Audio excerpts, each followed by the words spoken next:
Bonjour, bienvenue au Bateau Livre, librairie indépendante située dans le quartier d'Oisem à Lille.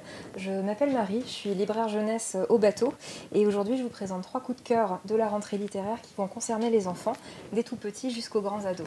Je vais commencer par Bernie, Danse avec Bernie de Jeannick Cotte aux éditions Helium.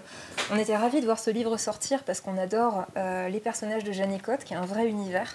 Dans cet album, ce livre qui est un mélange un peu d'imagier et d'album avec une dimension interactive, on retrouve Bernie et ses amis avec un vocabulaire assez riche, intéressant, de la drôlerie et puis surtout cette dimension interactive où on invite les petits et les grands à danser.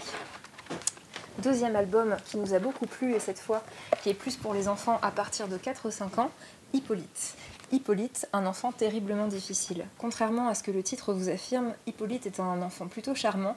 Ses parents, en revanche, c'est une autre histoire. Dans cet album, qui a un humour un petit peu anglais, les adultes sont affreux, les enfants sont incompris, ingénieux et doivent se débrouiller tandis que ces idiots d'adultes ne voient rien. Dans cet album, Hippolyte, en fait, est gobé par un serpent, finit par être gobé par un serpent, appeler ses parents à l'aide, mais évidemment, il ne voit rien. Et voyez, ça crée un décalage assez humoristique, assez loufoque.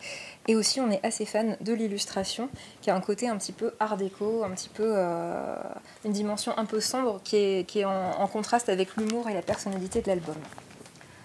Enfin, je vais terminer avec Âge tendre, le très attendu nouveau roman de Clémentine Beauvais chez Sarbacane. Donc, Âge tendre, c'est une histoire qui est très comment dire ça, qui est très sensible. C'est toujours bien écrit, surprenant sur le sujet, avec un jeune garçon qui va être confronté à la démence, à l'univers médical autour des patients d'Alzheimer et à la culture des années 60-70. Et ce garçon, Valentin, qui est plutôt inhibé, pris dans ses angoisses, va vivre quelque chose d'initiatique, évidemment, avec une profondeur, une réflexion sur lui-même au cours du roman.